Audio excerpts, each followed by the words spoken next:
Une grand-mère attentionnée fait un long voyage pour voir son petit-fils le jour de son premier anniversaire, mais sa fille la repousse à son arrivée. La femme âgée est bouleversée et a le cœur brisé jusqu'à ce qu'un événement inattendu se produise et que quelqu'un lui fasse une visite surprise quelques jours plus tard. Poppy Walsh, 75 ans, était une adorable grand-mère américaine typique qui mourait d'envie de rencontrer son petit-fils. Il y a un an, lorsque sa fille Nathalie a accouché, Poppy était impatiente de le voir, mais ses problèmes de santé l'empêchaient de rendre visite à la famille de sa fille, qui vivait dans un autre état. Un matin, avant le petit déjeuner, Poppy a consulté le calendrier et s'est rendu compte que l'anniversaire de son petit-fils Max n'était que dans 2 semaines. Elle devait lui rendre visite au moins pour son premier anniversaire. Poppy a donc rassemblé toutes ses économies, réservé un billet d'avion et acheté des cadeaux pour la famille de sa fille afin de leur faire la surprise. Quand le grand jour est arrivé, seule Poppy savait combien de courage elle devait rassembler. Elle n'était pas au mieux de sa forme et le mal de l'air la tourmentait, mais à la fin du vol, elle verrait le sourire de son petit-fils et fêterait son anniversaire, alors cela valait la peine. Du moins, si est ce que Poppy pensait. Lorsque Poppy arrive enfin chez sa fille, elle ne peut contenir son excitation. Elle a sorti un miroir à main de son sac et s'est examinée. Son visage est marqué par les rides et elle semble frêle, mais la poudre compacte a masqué la plupart de ses imperfections et son rouge à lèvres est parfait. Poppy lissa son vieux cardigan pour avoir l'air présentable et prit une profonde inspiration avant de s'approcher de la porte. Mais à peine avait-elle atteint la porte d'entrée qu'elle entendit des gens applaudir et chanter la chanson d'anniversaire. Le visage de Poppy s'effondre lorsqu'elle regarde par la fenêtre dans le salon de sa fille. Elle aperçoit la belle-mère de sa fille, qui vit également dans un autre état, et plusieurs autres personnes qui fêtent l'anniversaire de Max. Comment se fait-il qu'elle ne m'ait pas invitée ? Se demandait Poppy avec les larmes qui lui montaient aux yeux. Néanmoins, elle a sonné à la porte, essuyant ses larmes, et lorsque Nathalie a ouvert la porte après plusieurs sonneries, elle a froncé les sourcils. « Maman, qu'est-ce ce que tu fais là ?» demande-t-elle en sortant et en fermant la porte derrière elle. « Oh, chérie !» Poppy essuya ses larmes avec ses mains et la serra chaleureusement dans ses bras. Cela fait longtemps, n'est-ce pas ? Je suis ici pour l'anniversaire de Max, et je vous ai apporté des cadeaux. Nathalie l'a repoussé. Tu te moques de moi, maman ? Tu es venue chez nous habillée comme ça ? Elle a regardé Poppy de la tête aux pieds et la femme plus âgée est devenue un peu gênée. Maman, s'il te plaît, pars. Je ne veux pas de scène ici. Poppy l'a regardé d'un air absent. Qu'est-ce ce qui ne va pas avec mes vêtements, chérie ? Nathalie, écoute, je n'ai pas eu la chance de rencontrer mon petit-fils. J'ai fait un long voyage, spécialement pour lui. Je n'ai nulle part où loger ici, et mon billet de retour n'est prévu que dans 1 semaine, a-t-elle expliqué. Eh bien, si est ton problème, maman. S'il te plaît, nous vivons dans une communauté décente, et regarde tes vieux vêtements. Nous sommes amis avec des gens riches d'ici. Tu n'as pas besoin de ruiner l'humeur de tout le monde, alors pars. Et non, nous ne voulons aucun de tes cadeaux au bon marché, a lancé Nathalie, en claquant la porte au nez de Poppy. Poppy avait le cœur brisé, et elle n'avait pas d'autre choix que de partir.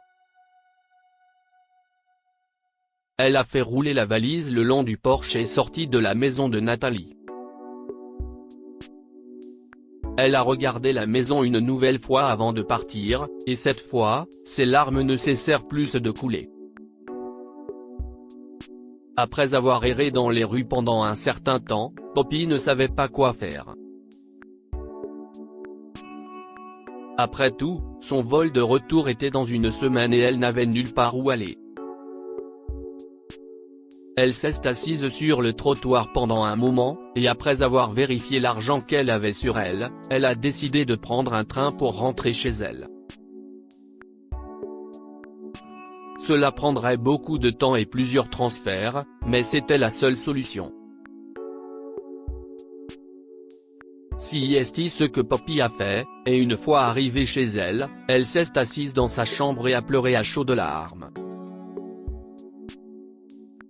Comment le temps avait-il pu changer si rapidement sa fille, qu'elle avait élevée avec tant d'affection, et qui n'avait pas hésité à la rejeter? Pourrait-elle un jour rencontrer son petit-fils? Poppy s'est endormie en pleurant cette nuit-là. Quelques jours plus tard, Poppy se réveille au son de la sonnette. Elle jette un coup d'œil par la fenêtre de sa chambre et remarque une voiture inconnue garée devant sa maison. Elle se dépêche d'enfiler son pull et descend jusqu'à la porte, curieuse de savoir qui est arrivé. Elle est perplexe lorsqu'elle ouvre la porte et voit Adam, le mari de Nathalie, sa mère, Catherine, et Max, debout sur le seuil de la porte. « Oh, mon Dieu! Que faites-vous ici ?» demande-t-elle en tremblant. « Est-ce que tout va bien? Vous ne voulez pas nous inviter à l'intérieur, Madame Walsh ?» lui demande Adam en souriant. Max était excité de voir sa mamie et nous ne pouvions pas lui dire non. « Oh, chérie, entrez, entrez », a répondu Poppy, en ouvrant la porte plus largement pour eux. Alors qu'ils s'installent tous, Adam remet Max à Poppy pour qu'elle le tienne, et Poppy ne peut s'empêcher de pleurer. «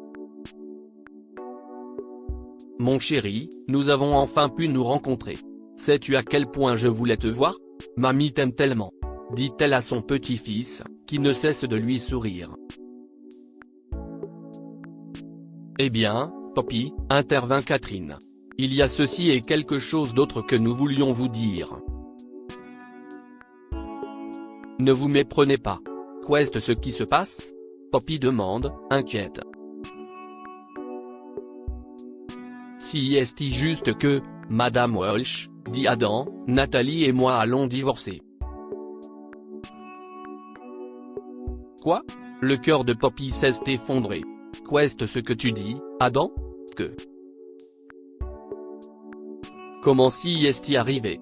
Adam expliqua que Catherine l'avait vu quand elle était venue chez eux pour l'anniversaire de Max, mais qu'elle ne savait pas pourquoi elle n'était jamais entrée.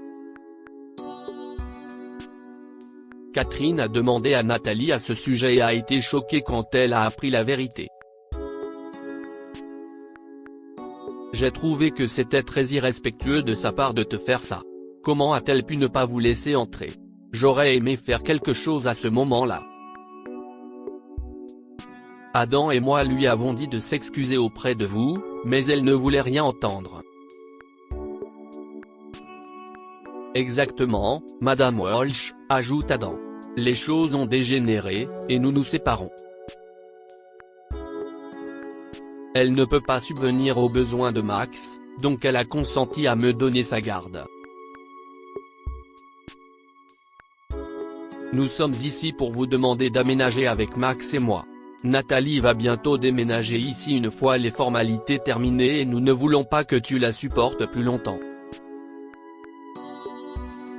Polly se sentait mal que le mariage de sa fille soit terminé, mais elle savait combien Nathalie était têtue et égoïste. Si elle ne voyait pas l'intérêt de poursuivre la relation, elle ne le ferait pas. Donc, finalement, Polly a accepté l'offre d'Adam et a emménagé avec lui. Nathalie a fini par vivre seule et regretter ses décisions, mais elle n'a fait que payer pour ses erreurs.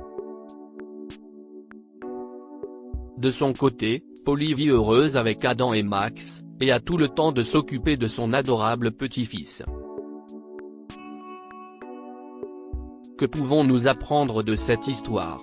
l'argent ne pourra jamais remplacer l'amour et la chaleur d'une famille.